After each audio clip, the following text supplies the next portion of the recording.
What is going on, everybody, and welcome back to another video. In today's video, I'm going to teach you guys how to use the ZAP spell to your advantage. There are a lot of tips and strategies and different tricks you can use the ZAP for, and I'm going to show you guys a few of them just so you can appreciate the ZAP a little bit more. It's one of my favorite spells, and I didn't even start using it until around 3,000 trophies. For a long time, I thought the arrows were just a lot better than the ZAP, and the ZAP was absolutely useless. But I've been using the ZAP for a while now, and I haven't even touched the arrows in months. Of course, the arrows do have their advantages, but I think the ZAP is just so much better, and the 2 versus 3 elixir save does really help out. Anyway, today I'm going to go ahead and show you guys 2 different clips from 2 battles, and then I'm going to show you one whole battle, and I'm going to show you guys how I use the ZAP in all 3 of those battles. So as you can see right here, we're going up against a level 10. I cannot pronounce his name, but he is in the clan B and A. And right now, with 40 seconds left in the battle, I'm already up 1 crown to nothing, and his second crown tower is almost halfway gone. So now I have this ice wizard running down the right lane. I went ahead and threw my miner at that tower at the same time as I dropped my royal giant. The tower actually focused on my royal giant, but then I went ahead and zapped both towers, refocusing them on the miner right there, which actually saved my royal giant quite a bit of health, and he managed to take out that tower. Now you may be thinking that wasn't that close and I didn't even need to zap it. The royal giant would have taken out the tower anyway, and you might be right, you might have been wrong. I couldn't really tell what would have happened, but I did, and it worked.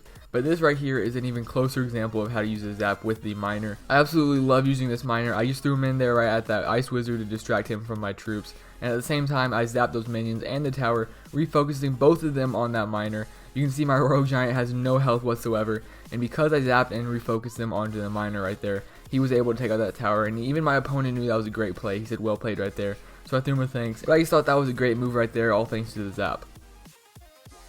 Of course, that is not the only thing I use the zap for, just to refocus onto a new troop. I do use it in a lot of other cases, and right here you'll see that. I'm actually using a different deck than the 2 raids you just watched, but this is going to be a full-on battle right here. As you can see, the timer just started down from 3 minutes, and we're going up against level 10. He just dropped his elixir collector in the back behind his tower, as well as a fireball to take out my barbarian, so I knew he'd be pretty low on elixir. I decided to throw in my ice wizard and my little goblins right there. They get distracted by that tombstone, but they actually take it out, and all of the skeletons. One of them gets shot off by that right hand tower, and as the wizard goes down, one guy actually gets a shot off. So we dropped that tower all the way down to 2,000 hit points, and now I'm sending in my hog. I'm just trying to put as much pressure on this guy as I can.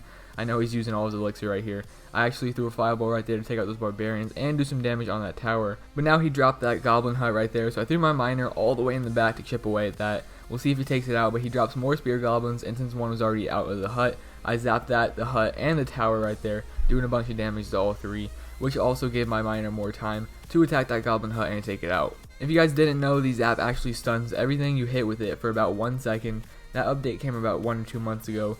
But it really helped out the zap and started a lot more people using it, which is one of the reasons why I love it, because it actually does help out a lot. It can stop a hog rider from getting 1 last hit off, it can stop a royal giant from getting 1 last hit off, and it helps out more than you might think. But right here I have my ice wizard on his royal giant. He placed his tombstone way too late, and my hog rider actually took out his tower right there.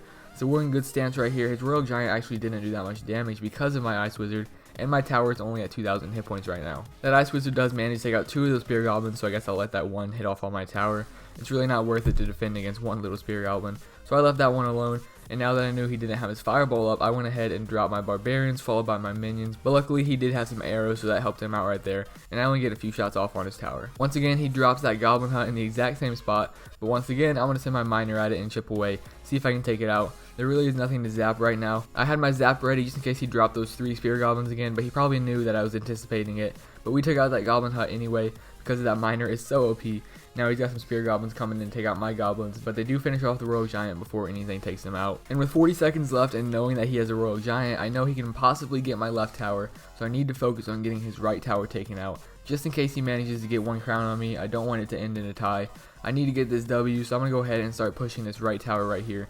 The ice wizard goes down as well as my hog rider and some goblins. Luckily he placed the tombstone way too late, and it totally ignored my hog rider. But right there I zapped those 3 spear goblins, both towers, while I sent the miner in, and it refocused on that miner. That was a great use of the zap spell right there, and it actually wasn't even intentional. I just wanted to get the spear goblins out of the way, and I remembered I had that miner coming up, so as they came out of their stun, they refocused on the miner and allowed the hog rider to get a few hits off, and even allowed my troops to make it all the way to that king tower and get the 3 crown. Now I know earlier I said this was all you guys want to see today, but I did go out and do a friendly battle and get some more examples of how to use the zap. This is a very common strategy and works out really well if you don't know how to counter it. The enemy will throw in a miner at your tower with a mini P.E.K.K.A and some spear goblins behind it. The best way to counter this is to let your tower take out the miner on his own, distract the mini P.E.K.K.A with whatever troops you can, and of course zap those spear goblins out of the way. In this case, a zap is much more worth it than arrows because spear goblins only cost 2 elixir and you don't want to waste 3 elixirs on arrows just trying to get rid of them. So the zap does just fine in this case, and of course whatever troops you have left, you can start your own little push with that.